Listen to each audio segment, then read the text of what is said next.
From a distance, they might seem part of the landscape, but as you approach, their shape is too perfect to be accidental. On Koekohe Beach in New Zealand, dozens of gigantic spheres emerge from the sand, some intact, some broken, revealing an almost hollow interior. Some exceed 2 meters in diameter and weigh several tons. Their surface is crossed by deep cracks, natural patterns that resemble a net or the fractures of an ancient shell. For centuries, they have inspired stories and legends. Some, seeing them for the first time, thought of enormous stone eggs abandoned by the sea. They are the Moeraki Boulders. The constant coastal erosion freed them from the mud that once covered them, allowing them to emerge slowly, year after year. Seeing them, it is no surprise that someone imagined extraordinary explanations. Before science, the story comes. A Maori legend told that these boulders were the remains of the cargo of a great legendary canoe, the Arai-te-uru.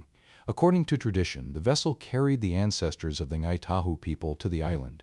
During the journey, the canoe would have been wrecked. The goods it carried, calabash gourds, kumara plants, eel traps, were cast ashore and turned into stone.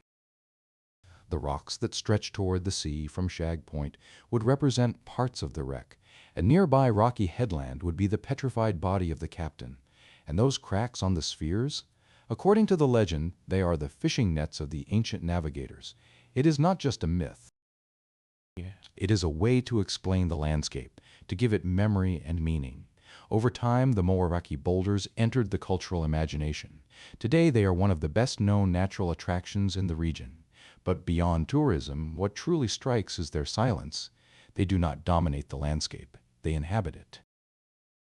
But legends are not the only answer.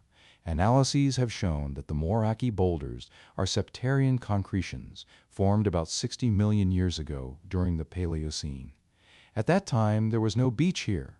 There was marine mud deposited near the seabed. Over time, sediments of mud, fine silt, and clay were cemented by calcite. The cementation is stronger on the outside, forming a kind of compact shell. Inside, it is weaker. The cracks we see today, called septaria, have filled with calcite, quartz, and dolomite. The magnesium and iron present in the rocks, together with stable isotopes of oxygen and carbon, confirm this marine origin. Their shape may suggest many images, but their origin is even older than any legend. It is time, not life, that shaped them. They are the result of millions of years of slow and silent transformation. Given their scientific and cultural relevance, the boulders are now protected by a law that safeguards their integrity. They cannot be damaged or removed. They are part of a fragile balance still shaped today by the action of the waves. Erosion continues to free some of them from the ground, while others slowly crumble.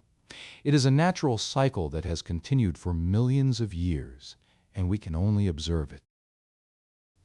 Perhaps the fascination of the Moeraki Boulders arises precisely from this meeting of explanations. On one side, the Maori story, which transforms the landscape into memory and myth. On the other, geology, which tells of a time so remote as to be almost inconceivable. Two different perspectives, two ways of giving meaning to the same reality. And while the sea continues to move around these silent spheres, a feeling remains hard to ignore. Not everything we understand scientifically loses its mystery. Sometimes it makes it even deeper. What to some seem like gigantic eggs abandoned by the sea are in reality solidified time. And you? When you look at these images, what do you really see? A legend or time taking shape?